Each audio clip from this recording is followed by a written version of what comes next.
প্রিয় শিক্ষার্থীবৃন্দ, আশা করি আল্লাহর রহমতে তোমরা সবাই ভালো আছো। আজকে আমি পর্যাবৃত্ত গতির লাস্ট লেকচার, এই লেকচারের মাধ্যমে আমরা এই চ্যাপ্টারটা শেষ করে দিব, শুরু করছি।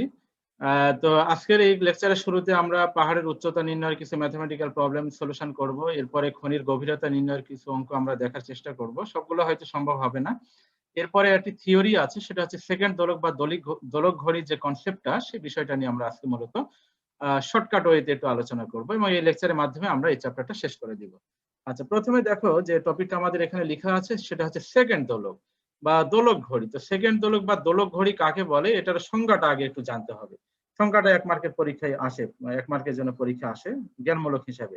তো সেকেন্ড দোলক, দেখো নামেই এখানে একটা সেকেন্ড কথা আছে। সেকেন্ড মানে আসলে 2। যে দোলকের দোলনকাল 2 second, T equal to 2 second, তাকেই বলা হয় সেকেন্ড দোলক। সেকেন্ড দোলকের সংজ্ঞা হচ্ছে এটাই, যে দোলকের দোলনকাল 2 সেকেন্ড তাকেই বলা হয় সেকেন্ড দোলক।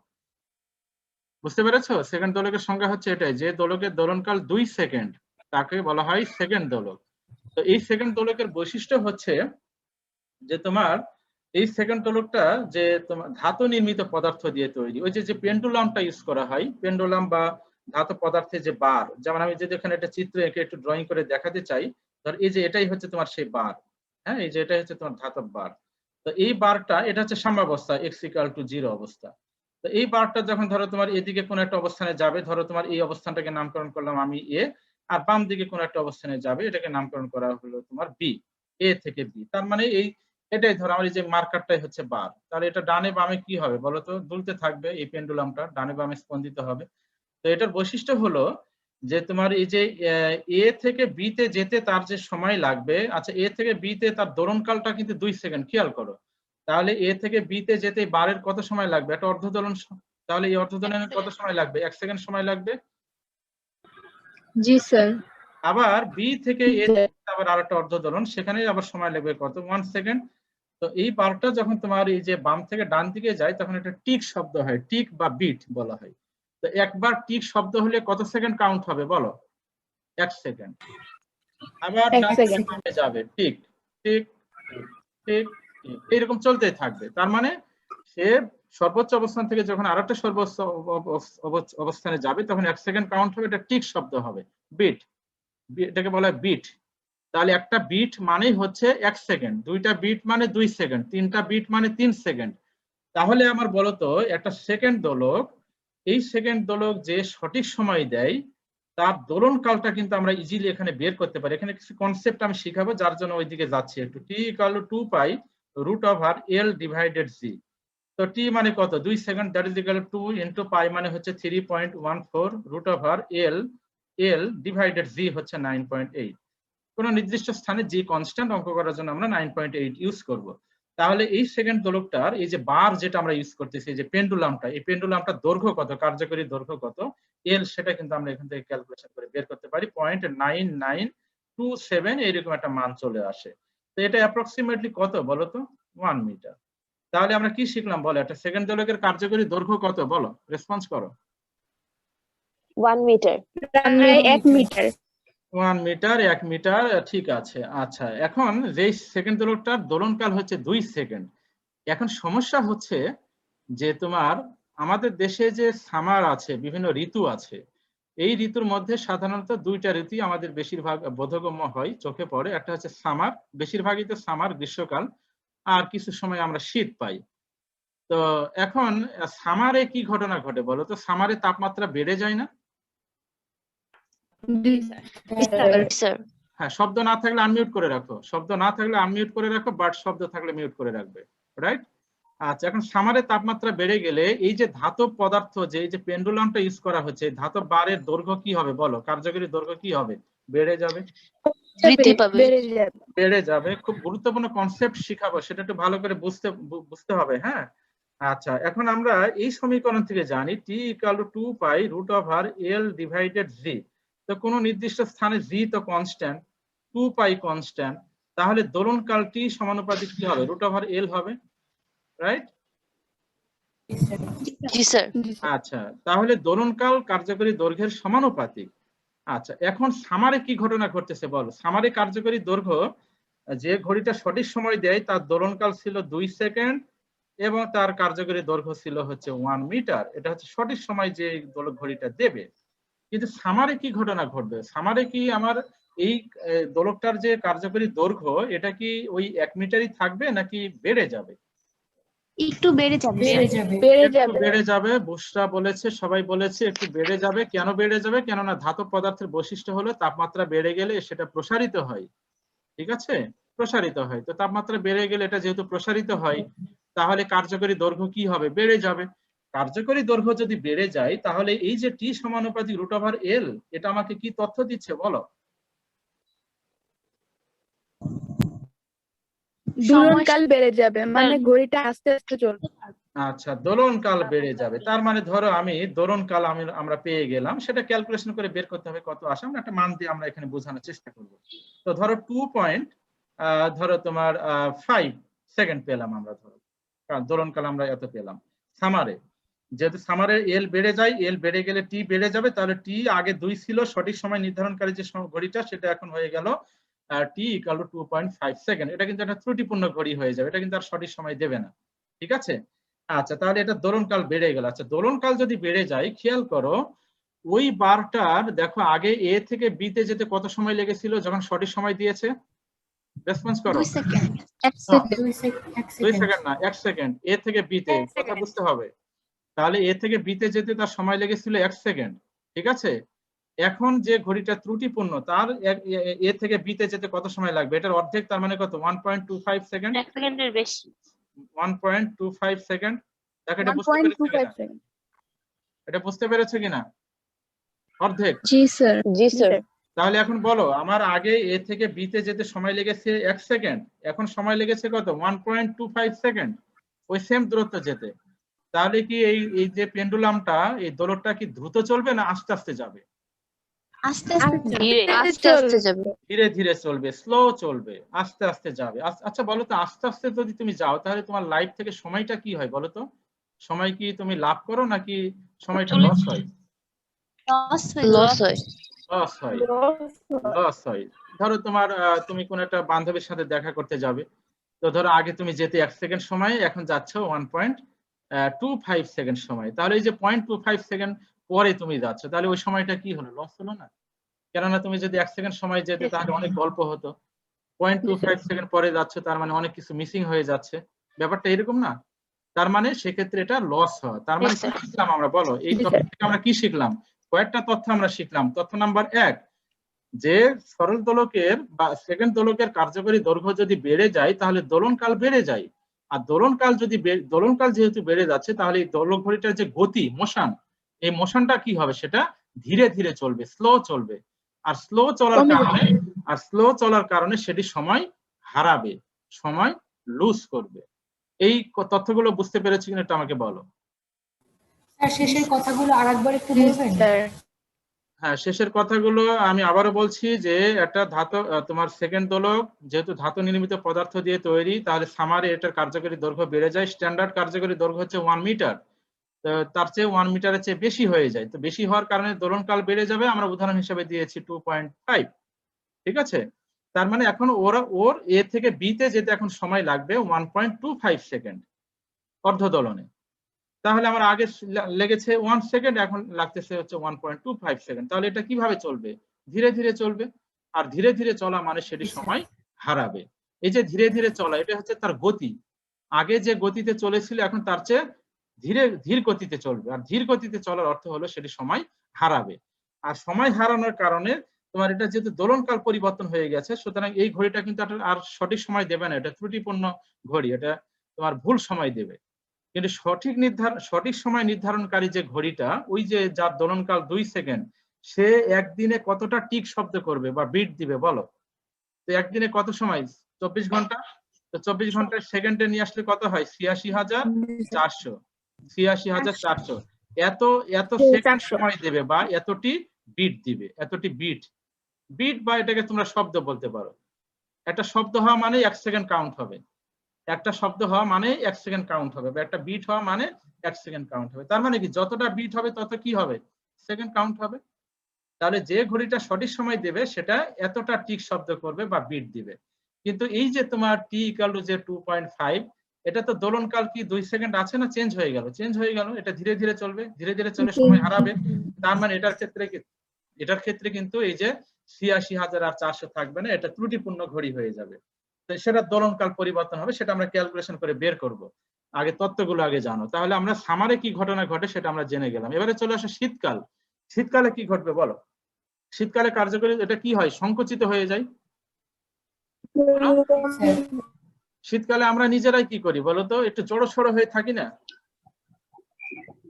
জি স্যার। কেন? স্যার ঠান্ডা ঠান্ডা লাগে, তার মানে কি আমরাও সংকুচিত হয়ে যাই। প্রত্যেকটা ধাতব পদার্থের ক্ষেত্রে কিন্তু এই ঘটনাগুলো ঘটে। যাই, তাহলে সেটা সংকুচিত হয়ে যায়। তো সংকুচিত হয়ে গেলে কার্যকরী দৈর্ঘ্য যেটা, সেটা যে স্ট্যান্ডার্ড 1 মিটার ছিল, এই 1 মিটারের চেয়ে কি হবে, বেশি হবে না কম হবে? কমে যাবে, কম হবে। কম হবে। কম হবে। কম হবে। তাহলে আমরা একটা উদাহরণ দেখানোর চেষ্টা করি। ধরো এখন আমার কার্যকরী দৈর্ঘ্য আগে ছিল L = 1 মিটার, এখন হয়ে গেল L = ধরো 0.9 মিটার। 0.1 মিটার কমে গেল। তাহলে দোলনকাল কি হবে? এই সমীকরণ কি বলে? টি সমানুপাতিক √L। L কমে গেলে টি কি হবে? কমে যাবে। তো ধরো আমার টি ধরো 1.8 সেকেন্ড আমরা পেলাম। এটা 2 সেকেন্ডের চেয়ে কিন্তু কমে যাবে এখন, খেয়াল করো। তাহলে একটা অর্ধ দোলনে কত সময় লাগবে? একটা অর্ধ দোলনের সময় লাগবে এটার অর্ধেক, ঠিক আছে? তো এটার অর্ধেক মানে কত বলো? এটার অর্ধেক মানে হচ্ছে 1 এর জন্য 0.5 আর 0.4 এর জন্য 8 এর জন্য 4। তার মানে কত হচ্ছে বলো তো? তার মানে 0.9 সেকেন্ড। দেখো এটা বুঝতে পেরেছো কিনা? একটা অর্ধ দোলনে এত সেকেন্ড সময় লাগবে। তাহলে আগে আমার, এখন নিজেরাই বলো, আগে আমার এই দোলকটার চিত্র এই যে এটা এ থেকে বি তে যেতে কত সময় লেগেছে? 1 সেকেন্ড। এখন আমার এ থেকে বি তে যেতে সময় লাগছে কত বলো? 0.9 সেকেন্ড।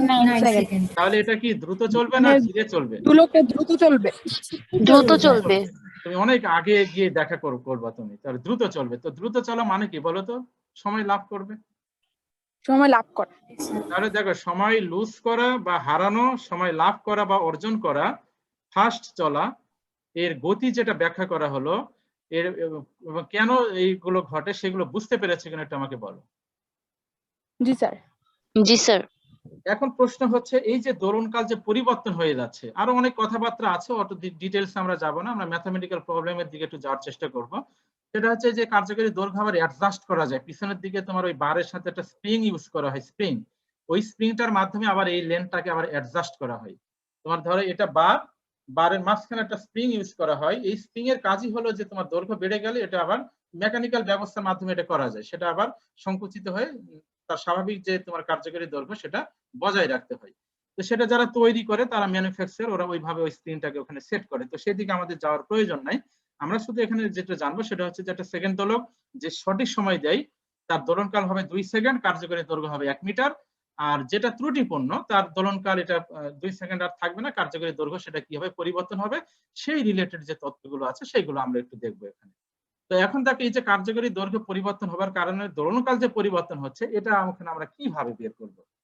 তো আমরা দেখতে পেলাম যে তোমার সামারে কি হলো, সামারে এটা কার্যকরী দৈর্ঘ্য বেড়ে যাচ্ছে, দোলনকাল বেড়ে যাচ্ছে, ফলে এটা ধীরে চলছে। তো ধরো সেটা n সেকেন্ড ধীরে চলেছে, এই nটা হচ্ছে যে কোনো সময় আর কি, n সেকেন্ড ধীরে চলেছে। আবার শীতকালে কি হচ্ছে, এটা শীতকালে এটা দ্রুত চলছে। তো ধরো আমরা ধরে নিলাম শীতকালে n সেকেন্ড দ্রুত চলছে। আচ্ছা, তাহলে এখন দোলনকালটা আমরা কিভাবে বের করবো সেটা একটু ভালো করে বোঝার চেষ্টা করো। দেখো আমি এখানে একটা তত্ত্ব লিখতেছি, এটা বুঝতে পারো কিনা একটু বলো। ৮৬,৪০০, এটা বাচ্চাদের অঙ্ক, ওই নেমের অঙ্ক। সামারের জন্য আমরা এখানে সময় যেহেতু হারাবে, তাহলে এখানে মাইনাস করতে হবে, যত সেকেন্ড সময় হারাবে তত মাইনাস করবে, মানে যত বিট হারাবে। স্ট্যান্ডার্ড কত আমাদের বলো? ৮৬,৪০০। আমার কথা কি বুঝতে শোনা যাচ্ছে? স্ট্যান্ডার্ড কতটা বিট দিত? ৮৬,৪০০। এখন শীতকালে কি n সংখ্যক বিট সে হারাবে, লুজ করবে। তো যতটা লুজ করবে সেটা মাইনাস করে দাও। তাহলে এতটি, আচ্ছা এতটি, আচ্ছা বলো তো, একটা বিট মানে কি বলতো? 1 সেকেন্ড। আর 1 সেকেন্ড মানে কি বলতো? একটা অর্ধ দোলন না? 1 সেকেন্ড মানে কি একটা অর্ধ? জি স্যার। একটা অর্ধ। এই যে ৮৬,৪০০ সেকেন্ড থেকে যতটা বিট বা সেকেন্ড হারাবে, সেটা মাইনাস করলে যেটা হবে সেটা কি হবে? ততটা অর্ধদোলন হবে না বা ততটা বিট হবে না? জি স্যার। আচ্ছা, তাহলে আমি একটু শর্টকাট লিখবো, হ্যাঁ, ছোট বাচ্চাদের অঙ্ক। তাহলে এতটি অর্ধ দোলন দেবে তোমার টোটাল এক্সাক্ট যে সময় সেটা লিখো ৮৬,৪০০ এত সেকেন্ডে, এত সেকেন্ডে। এবারে একটা অর্ধ দোলন দিবে কত সেকেন্ডে? ৮৬,৪০০ ভাগ ৮৬,৪০০ ডিভাইডেড ৮৬,৪০০ মাইনাস n এত সেকেন্ডে। এটা একটা অর্ধ দোলনের সময়। এটা এবারে চলে আসো আমাদের একটা অর্ধ দোলনের সময়টা পর্যায়কাল না, তাই না? কয়টা অর্ধ দোলনের সময় পর্যায়কাল? দুইটা। তাহলে দুইটি অর্ধ দোলনের জন্য যে সময় সেটা তাহলে কি হবে বলো তো? এই যে ৮৬,৪০০ সাথে 2 কি হবে বলো? গুণ হয়ে যাবে। গুণ হবে। নিচে যেটা ৮৬,৪০০ মাইনাস n আছে সেটা থেকে যাবে। আমার এখানে জায়গা নাই, আমি একটু নিচের দিকে যাচ্ছি, একটু তোমাদের ধৈর্য দিয়ে বুঝতে হবে। আচ্ছা, আমি এই পেজে চলে গেলাম। তাহলে ফাইনালি আমরা কি পেয়েছি বলো? ৮৬,৪০০ গুণন ওই যে 2 এর জন্য 2 গুণ হয়ে যাবে, খেয়াল করো, ডিভাইডেড ৮৬,৪০০ মাইনাস n। এই যে সময়টা যেটা বের করলা এটা কি দুইটা বিটের জন্য না, বা 2 সেকেন্ডের জন্য? তো 2 সেকেন্ডের জন্য যে সময় সেটার নাম কি বলো? পর্যায়কাল। তাহলে এটাকে আমরা কি দিয়ে প্রকাশ করবো বলো? কি দিয়ে প্রকাশ করবো? Capital T. এই যে সমীকরণটা বের করলাম, এই সমীকরণ ব্যবহার করে এখন আমরা এই ত্রুটিপূর্ণ যে ঘড়িটা তার কি বের করবো? দোলনকাল বের করব। খেয়াল করো এখানে এনটা মাইনাস এসছে, কেন মাইনাস এসছে? কেননা সে সময় হারাচ্ছে, তো সময় লুজ করছে। তাহলে কতটা অর্ধ দোলন লুজ করছে সেটা প্রপার টাইম থেকে মাইনাস করতে হবে। এটা হচ্ছে সামারের ক্ষেত্রে এটা হবে। তাহলে গ্রীষ্মকালের ক্ষেত্রে আমরা কি হবে? এনটা কি প্লাস হবে না মাইনাস? প্লাস হয়ে যাবে। তাহলে আমরা এখানে প্লাস মাইনাস একবারে লিখে দিলাম। তাহলে প্লাস কখন ইউজ করবো? মাইনাস। সূত্রে সবকিছু ঠিক থাকবে, শুধু এন কখনো প্লাস হবে আর কখনো মাইনাস হবে। তাহলে আচ্ছা, তাহলে এখন তাহসিনা বলো, তাহসিনা কি শুনতে পাচ্ছ? জি স্যার। আচ্ছা তাহসিনা বলো তো, আমরা কখন প্লাস ইউজ করব আর কখন মাইনাস ইউজ করব এবং কেন? সুন্দর করে ব্যাখ্যা দাও। স্যার গ্রীষ্মকালে হচ্ছে প্লাস আর শীতে মাইনাস। কিন্তু কেন? ব্যাখ্যা। স্যার গ্রীষ্মকালে হচ্ছে যে দৈর্ঘ্য বেড়ে যায়, এই জন্য স্যার এক মিনিট। হ্যাঁ বলো, এল বেড়ে যায়, এল বেড়ে গেলে টি কি হবে? বেড়ে যাবে। টিও বেড়ে যায়। তো টি টি আচ্ছা, টি কে বাড়তে গেলে কি হতে হবে বলো? ৮৬,৪০০ সাথে যদি এন যোগ করে দাও তাহলে কি টি বাড়বে না কমবে বলো? টি কমবে। কমবে। আর ৮৬,৪০০ থেকে যদি এন মাইনাস করা হয় তাহলে টি কি হবে? বৃদ্ধি পাবে। তো এটা হচ্ছে তোমার সামারে। তাহলে সামারে যেহেতু স্লো চলে ওটা মাইনাস হবে, এনটা মাইনাস হবে, ঠিক আছে? আর 2 নাম্বার হচ্ছে শীতকালে, উইন্টার সিজন যেটা আমাদের, সেটা হচ্ছে তোমার এল কি হবে? এল কমে যাবে। এল যদি কমে যায় তাহলে টিও কি হবে? কমে যাবে। বর্গমূলে ব্যস্তানুপাতি, তার মানে এনটা তখন কি হবে? প্লাস হবে। নিচের হরকে বড় হতে হবে, হর বড় হলে তো ভাগ করলে ওটা ছোট হয়ে যাবে। দেখো এটা বুঝতে পেরেছি কিনা? তাহলে প্লাস মাইনাসের যে কনসেপ্টটা, কখন প্লাস ইউজ করব এটা এখন ইউজ করে আমরা অঙ্ক করব, কখন প্লাস হবে কখন মাইনাস হবে, এই ব্যাপারটা ক্লিয়ার হয়েছে কিনা একটু আমাকে বলো। জি স্যার। জি স্যার। আচ্ছা, তাহলে এই চ্যাপ্টার যে তত্ত্ব থিওরি সব শেষ, এখন চলে এসো অঙ্কে চলে এসো। এটা আমি বোর্ড পরীক্ষার একটা অঙ্ক নিয়ে আসছি এখানে। ঢাকা বোর্ডের এই প্রশ্নটা এসেছিল 2019 সালে, এই প্রশ্নটা এসেছে। দেখো তো প্রশ্নটা দেখা যাচ্ছে কিনা। রতন কলেজের গ্রীষ্মের ছুটি কাটাতে দাদার বাড়িতে বেড়াতে গিয়ে, তোমরা যেটা করো গ্রীষ্মের ছুটিতে বিভিন্ন জায়গায় বেড়াতে যাও, অবশ্যই 1.5 বছর ধরে তোমরা অবশ্যই সেটা করতে পারো নাই মনে হয়, তাই না? জি স্যার, ঘরের জি স্যার। আচ্ছা, তো এখন দাদার বাড়িতে বেড়াতে গিয়ে ধাতব পেন্ডুলাম যুক্ত একটি দেওয়াল ঘড়ি দেখতে পেল, যার পেন্ডুলামটি 1 সেকেন্ড সময়ে বাম থেকে ডান দিকে যায়। আচ্ছা বলো তো, 1 সেকেন্ড সময় বাম থেকে ডান দিকে গেলে তাহলে এটা একটা অর্ধ দোলন, এটা তাহলে এটা অর্ধ দোলনে কত সময় লেগেছে? 1 সেকেন্ড। তাহলে আরেকটা অর্ধ দোলনে কত সময় লাগবে? আরেক সেকেন্ড। তাহলে এটা অবশ্যই কি ঘড়ি বলো? দোলক ঘড়ি বা সেকেন্ড দোলক। কি বুঝতে পেরেছো? জি স্যার। তাহলে আমরা টি ইকুয়াল টু কত পেয়ে গেলাম? দেখো টি1 ইনিশিয়ালি টি1 ইকুয়াল টু কত পেলাম আমরা বলো? 2 সেকেন্ড পেয়ে গেলাম। এই তথ্য থেকে কিন্তু আমরা 2 সেকেন্ড পেয়ে গেলাম। আচ্ছা, এবারে কি করা হলো? ঘড়িটিকে পাহাড়ের চূড়ায় নিয়ে যাওয়া হলো। ওই যে পাহাড়ের উচ্চতা ব্যাপারটা চলে আসছে এখন। ঘড়িটিকে পাহাড়ের চূড়ায় নিয়ে গেলে সারাদিন মানে কত? 24 ঘন্টা বা ৮৬,৪০০ সেকেন্ড। সারাদিন 120 সেকেন্ড সময় হারালো। আচ্ছা খেয়াল করো, সময় হারালো, প্লাস মাইনাসের ব্যাপার কিন্তু চলে এসছে এখানে, বলতে হবে এখন তোমাদের। এই যে 120 যেটা, এটা হচ্ছে এন এর মান। হ্যাঁ, এন ইকুয়ালটা আমি আগে লিখে দিই 120। আচ্ছা, এখন কি কি চেয়েছে সেটা একটু ভালো করে দেখো। পৃথিবীর ব্যাসার্ধ বলা আছে, ভি এর মান বলা আছে, এখন চেয়েছে যে উদ্দীপকের আলোকে পাহাড়ের উচ্চতা কত। আচ্ছা, তো পাহাড়ের উচ্চতা বের করা ফর্মুলা আমাদের এখানে আমি লিখে দিয়েছিলাম, ওই যে উপরে যে সমীকরণ 1 নাম্বারটা। এখন 1 নাম্বারটা আমরা জি ইউজ করব না টি ইউজ করলে সুবিধা হবে? টিটা ইউজ করে আমাদের এখানে সুবিধা হবে।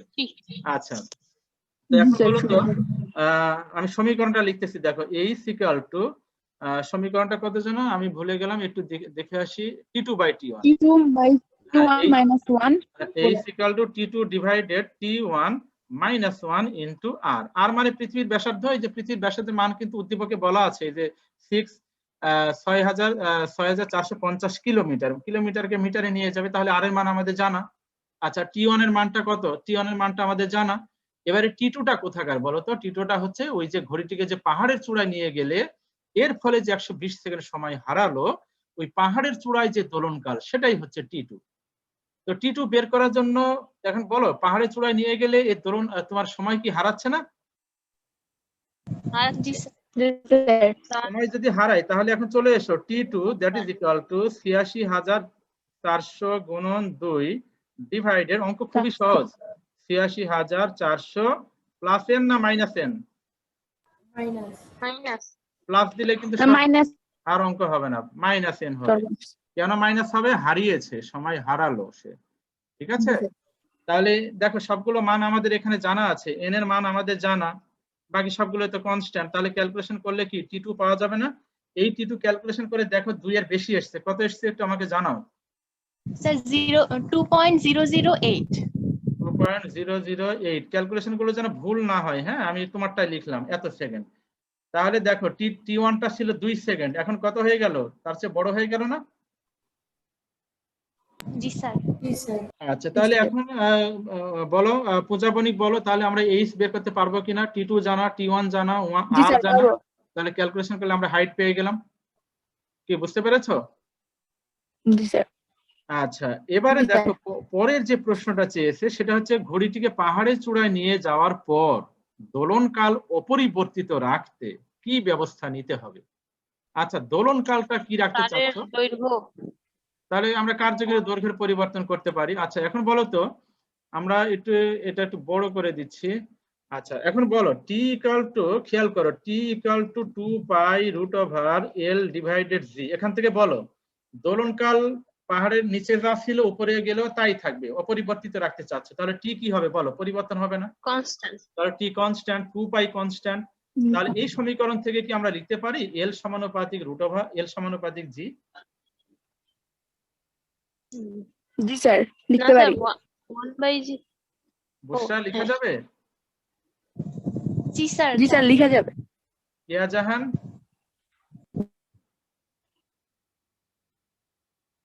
জি স্যার। বলো এটা কি লেখা যাবে কেয়া জাহান? জি স্যার, লেখা যাবে। আচ্ছা, এই যে রুট ওভার আছে বলে তোমরা ভাবতেছো যে রুট কই, এটা বর্গ করলে তো রুট আউট হয়ে যাবে, না স্যার, বাকি সবগুলো তো কনস্ট্যান্ট। জি স্যার। এখন বলো, আমি এই সূত্রটাকে আমি একটু লিখতে চাচ্ছি, খেয়াল করো, এটাকে আমরা লিখবো পাহাড়ের নিচে L1 সমানুপাতিক কি হবে? G1, ওই যে ভূপৃষ্ঠে যেটা, আর L2 সমানুপাতিক কি হবে? পাহাড়ের চূড়ায় G2। বুঝতে পেরেছো কিনা একটু বলো আমাকে। জি স্যার। তাহলে এখান থেকে L1 by L2 that is equal to, সমানুপাতিক নিলে তো একটা ধ্রুবক চলে আসবে, এখানে একটা ধ্রুবক কনস্ট্যান্ট কে, এখানে একটা কনস্ট্যান্ট কে, আউট হয়ে যাবে, কাটাকাটি হবে। L1 by L2 that is equal to আমরা লিখতে পারি G1 by G2। M I right? এই সূত্রটা দিয়ে অঙ্কটা করতে হবে। বুঝতে পেরেছো কিনা একটু দেখো। জি স্যার। আচ্ছা, তাহলে L2 is equal two L2 is equal two, আচ্ছা G1 মানে আবার আমরা কি জানি বলো তো? G1 মানে হচ্ছে তোমার Gm ডিভাইডেড R স্কয়ার, আর G2 মানে কি বলো? G2 মানে পাহাড়ের চূড়ায় Gm divided R plus H, তার উপরে হোল স্কয়ার, মহাকর্ষ Gm চাপ। divided by R plus H whole square. দেখো এটা বুঝতে পেরেছি কিনা? এটা হচ্ছে L1 by L2, L1 by L2, L1 by L2 equal to এটা। তাহলে দ্যাট ইজ ইকুয়াল টু আমার তৈরি হবে R plus H divided R, তার উপর হোল স্কয়ার। এটা ক্লিয়ার হয়েছে কিনা এটা আমাকে জানাও। জি স্যার। এখন কি অঙ্ক করা যাবে না? L1 এর মান কত বলো? L1 আমি ওই যে অনেক আগে ক্যালকুলেশন করেছিলাম। স্যার এটা 8. L1 এই যে 1 মিটার। L1 টা হচ্ছে 1 মিটার। Very good. তাহলে L1 টা আমাদের জানা আছে, তোমরা এখানে বের করে নিবে, হ্যাঁ, ওই যে L1 আমি যে সেকেন্ড দোলকের কার্যকরী দৈর্ঘ্য যেটা ওই যে আমি বের করেছিলাম, এই ক্যালকুলেশনটা ওখানে করতে হবে কিন্তু। এখানে লিখবে T1 = 2 second, T1 = 2 pi root L1/g। তাহলে এখান থেকে ক্যালকুলেশন করে ভূপৃষ্ঠে জি এর মান ওখানে অঙ্কে বলা আছে। তাহলে আমরা L1 টা পেয়ে গেলাম, আমাদের টার্গেট হচ্ছে L2 টা বের করা। ঠিক আছে, আচ্ছা, তাহলে আমরা এখানে L1 জানা, খেয়াল করো তোমরা করতে হবে, L1 জানা, আর জানা, H টা কত, ওই যে পাহাড়ের উচ্চতা বের করেছে আগের অঙ্কে, তো হ্যাঁ জি স্যার। H আমাদের জানা আছে। তাহলে ক্যালকুলেশন করলে এই সমীকরণ থেকে কার মান পাওয়া যাবে বলো? L2 পাওয়া যাবে। L2 পাওয়া যাবে। বলো তো, উপরের দিকে গেলে L এর মান কি হয়, কমে না বাড়ে? বা এল এর মান তো হচ্ছে কম, স্যার বাড়বে। বাড়বে বাড়বে। আচ্ছা, আমি হেল্প করতেছি। T = 2 pi root over L/g। খেয়াল করো, বাড়বে এখন বলো স্যার, বাড়বে। L সমানুপাতিক g নাকি? টি সমানুপাতিক এল। হ্যাঁ, মানে আমি বলতে চাচ্ছি যে উপরে গেলে L2 এর যে মানটা, এটা কি হবে, কমবে না বাড়বে? এটা বাড়বে স্যার। বাড়বে। বাড়বে। তাহলে সেই ক্ষেত্রে এখানে যে মানটা পাবে, যত মিটার হবে, এই মিটারটা তাহলে আমার ওখানে দোলনকাল অপরিবর্তিত রাখতে কিন্তু আমার এই কাজটা করতে হচ্ছে। তাহলে কার্যকরী দৈর্ঘ্য কি করতে হবে বলো? তাহলে del L that is equal to, আমরা এখানে L2 এর যে মানটা পাবো, সেই মানটা থেকে আমরা L1 যে মানটা আছে সেই মানটা কি করে দিব? বিয়োগ করে দিব। বিয়োগ করে দিব। দিলে যে রেজাল্টটা তৈরি হবে, ওই পরিমাণ কার্যকরী দৈর্ঘ্য কমাতে হবে যদি তুমি দোলনকালটা কত রাখতে চাও, T = 2 সেকেন্ড রাখতে চাও। তাহলে টি এর মান যদি তুমি 2 সেকেন্ড রাখতে চাও, তাহলে এই সেকেন্ড দোলকটার কার্যকরী দৈর্ঘ্য কি করতে হবে? কমাতে হবে। এই হচ্ছে অঙ্ক। খুবই সিম্পল অঙ্ক কিন্তু। এগুলো মহাকর্ষের চ্যাপ্টারে কিছু হেল্প লাগবে।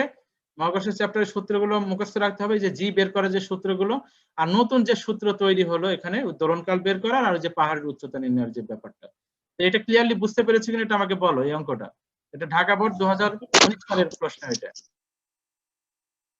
জি স্যার, এটা জি স্যার। আচ্ছা, এবারে চলে আসো তো এই অঙ্কে চলে এসো, দেখি এটা কে বলতে পারে। এটা আর একটা ভালো প্রশ্ন, সেটা হচ্ছে তোমার রাজশাহী বোর্ড 2019 সালের এটা প্রশ্ন, রাজশাহী বোর্ডে এসেছে। তোমরা দেখো, একটি ভূপৃষ্ঠে একটি সরল দোলকের দোলনকাল 2 সেকেন্ড। আচ্ছা, দোলনকাল 2 সেকেন্ড হলে সেটাকে আমরা কি ঘড়ি হিসাবে বিবেচনা করব? দোলক ঘড়ি। সেকেন্ড। আর এটা T = 2 সেকেন্ড। আমরা খুব দ্রুত আগাবো। জি এর মান এটা বলা আছে, G1 = পৃথিবী পৃষ্ঠে, এটা বলা আছে। আবার এত উঁচু এ পাহাড়ের নিকটবর্তী, তাহলে এ পাহাড়ের হাইট বলা আছে, A = বলা আছে এত কিলোমিটার।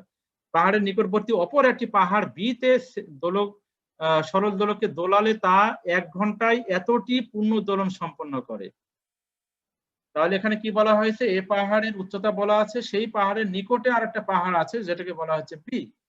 এবারে বি পাহাড়ে এই দোলকটাকে বি পাহাড়ের উপরে এই দোলকটাকে যদি নিয়ে যাওয়া হয়, এবং সেখানে যদি দোলানো হয়, দোলালে সেখানে 1 ঘন্টায় কতটা দোলন দিয়েছে, পূর্ণ দোলন 1780। এখন কি চেয়েছে দেখো, কত সিম্পল প্রশ্ন। সরল দোলকটির কার্যকরী দৈর্ঘ্য কত? সরল দোলকের কার্যকরী দৈর্ঘ্য এই যে T that is equal to 2 pi root over L/g। তাহলে টি কত? 2 সেকেন্ড। জি 9.8, এখানে 9.81 বলা আছে। G1 T1 এখানে T1 ধরে নাও, হ্যাঁ, T1 2 সেকেন্ড, G1 9.81। তাহলে ক্যালকুলেশন করলে L এর একটা মান কি তৈরি হবে এখানে পেয়ে যাবে, এটা 1 মিটারের কাছাকাছি একটা মান তৈরি হবে। এটা গ এর উত্তর হয়ে গেল। এবারে চলে আসো তোমার ঘ। বি পাহাড়টির উচ্চতা এ পাহাড়ের তুলনায় বেশি উঁচু না কি হবে, সেটা তোমার ব্যাখ্যা করতে বলা হচ্ছে। তাহলে আমাদের এখানে কি বের করতে হবে বলো? বি পাহাড়ের হাইট বের করতে হবে। তাহলে বি পাহাড়ের হাইট বের করার জন্য তাহলে আমার ওই বি পাহাড়ের ওখানে দোলনকাল কত সেটা বের করতে হবে। T2 that is equal two কত লিখবো বলো?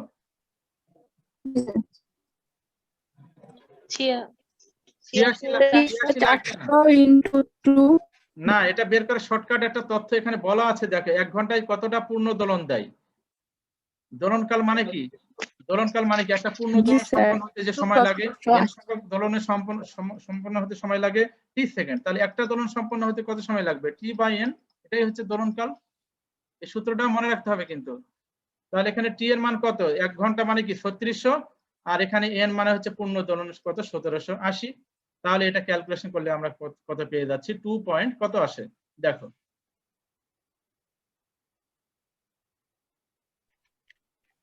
2.022 2.022 তাহলে এত সেকেন্ড।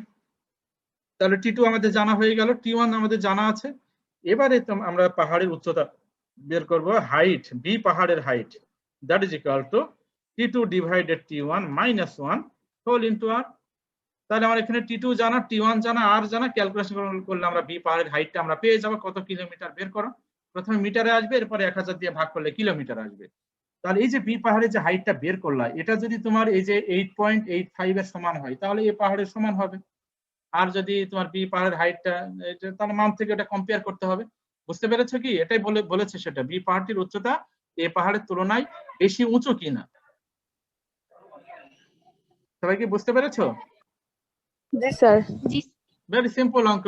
এইগুলো দিয়ে কিন্তু, এগুলো বোর্ডের প্রশ্ন, কিন্তু একই টাইপের কত অঙ্ক দেখো বোর্ড পরীক্ষায় এসছে। এখানে আরেকটা অঙ্ক দেখো, একটি সেকেন্ড দোলক ভূপৃষ্ঠে সঠিক সময় দেয়, একে এত উচ্চতায় এভারেস্টের চূড়ায় নিয়ে গেলে প্রতি ঘন্টায় এত সেকেন্ড সময় হারায়, পৃথিবীর ব্যাসার্ধ এত। আচ্ছা, এভারেস্টের চূড়ায় দোলকের দোলনকাল কত? এভারেস্টের চূড়ায় দোলকের দোলনকাল চেয়েছে, এভারেস্টের চূড়ায়। তাহলে গ নাম্বার প্রশ্নটা আমরা কিভাবে সলিউশন করব বলো? টি2 দ্যাট ইজ ইকুয়াল টু, আচ্ছা এখানে বলো তো ঘন্টায় কত সেকেন্ড সময় হারিয়েছে এখানে? 5 সেকেন্ড। 5 সেকেন্ড। তাহলে ওই যে 86400 গুণন 2 ডিভাইডেড 86400 প্লাস মাইনাস n, এটা কি ঘন্টায় না দিনে? এটা দিনে। দিনে। তাহলে ঘন্টায় যেহেতু বলা আছে, তাহলে আমরা কি লিখবো এখানে? 3600 গুণন 2 ডিভাইডেড, সময় শেষ হয়ে গেছে, 3600 মাইনাস এখানে কত হবে? 5। তাহলে ক্যালকুলেশন করলে